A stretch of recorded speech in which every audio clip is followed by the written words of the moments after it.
tktkt. Not a scale model of the Nissan Rogue, it's the Nissan Kicks. It's Nissan's entry-level SUV. It starts at $18,540, and it's been selling like hotcakes. Our test car came with an optional $200 paint scheme. Even if you go for a single exterior color, you still get the floating roof effect via that hidden C-pillar. Black plastic bumpers mean the Kicks is well equipped for life on mean city streets. The interior isn't particularly flashy, but there's lots of storage space. Room in the back is better than most crossovers this size. I should really start putting something in the trunk when I take these photos so you have some sort of reference of size. A kick plate that says Kicks is the prompt you need to kick off your kicks in the Kicks. If you get the $1,000 premium package, among other goodies, you'll also get a pair of Bose speakers in the driver's headrest. I've seen worse infotainment systems, even in other Nissans. Kicks is an odd name for a car, isn't it? As a verb, it means to hit something with a foot. As a noun, it's slang for sneakers. But at Nissan, Kicks means the entry point into its SUV lineup, a replacement for the slightly less oddly named Juke. In this case, the unconventional name, I still don't know if it's meant to be a verb or a noun, comes with rather more conventional styling. The Juke was widely criticized by people who opine on how cars look, but the Kicks looks for all the world like a Nissan Rogue that shrunk in the wash.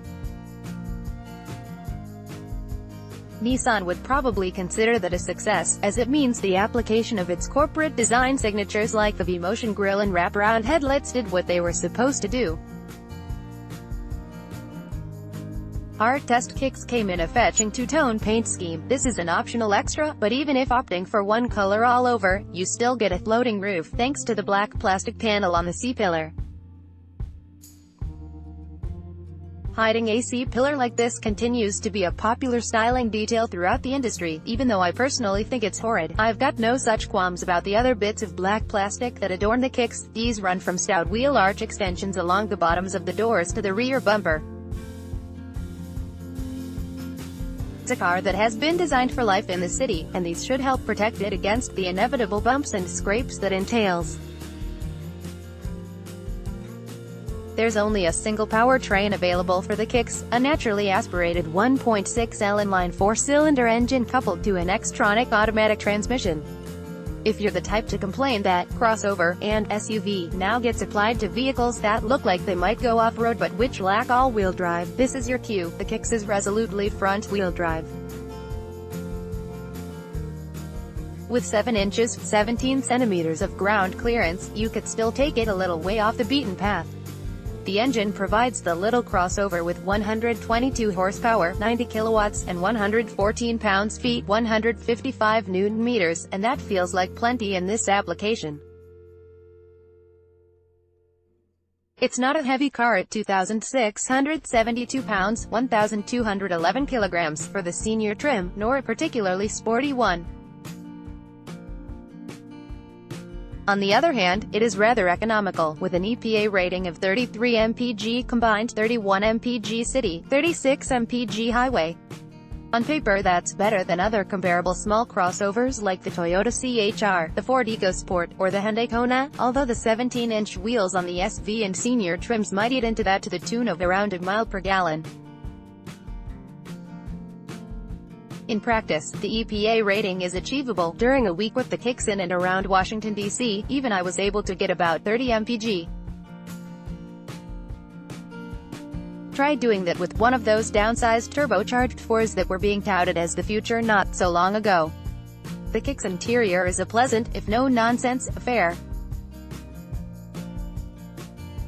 Because our car was the $20,870 senior trim, that means bits of it were wrapped in Primatex, a synthetic leather-like fabric, with orange contrast stitching. Ahead of the driver is a large analog speedometer and a 7-inch digital display that replaces a second analog dial in the cheaper, $18,540 S-trim Kicks. A second 7-inch display lives in the center stack. This is the touchscreen infotainment system. It's not quite as good as the one I keep raving about in Korean cars like the Hyundai Kona and Kia Soul, but it's also less objectionable than systems fitted to more expensive Nissans and Infinitis. Android Auto and Apple CarPlay are present and correct, which is good because using your smartphone is the only way to get navigation in a Kicks. For driver assists, automatic emergency braking is standard across the range, with blind spot monitoring and rear cross-traffic alerts standard with the SV and senior trims. Cruise control is available, but it's not adaptive, unlike ProPilot Assist as found in the Leaf or Rogue. Despite the Kicks' diminutive size, 169.1 inches, 4,295 mm long, 69.3 inches, 1,760 mm wide, 62.4 inches, 1,585 mm tall, with a 103.1-inch, 2,619 mm wheelbase, there's actually a decent amount of room inside, even in the back. Nissan's official figures say there's 33.2 inches, 843 mm of rear legroom. It won't be perfect for a family that includes large teen children, but for occasional user with small kids, it should be perfectly acceptable. There's also a wealth of useful storage cubbies, bins, and receptacles. The trunk has 25.3 cubic feet, 714 L of storage with the rear seats in use, not counting some extra room below the trunk floor. This goes up to 53.1 cubic feet, 1.504 L with the rear seats folded flat. If you've read this far, it's probably obvious that the Kicks isn't going to work for everyone's lifestyle. But it is a surprisingly charming little thing, managing to be both cheap and also cheerful. If you're looking for a city runabout, or a first car that comes with a warranty, as opposed to buying something used, there are definitely worse options out there. Listing image by Jonathan Gitlin.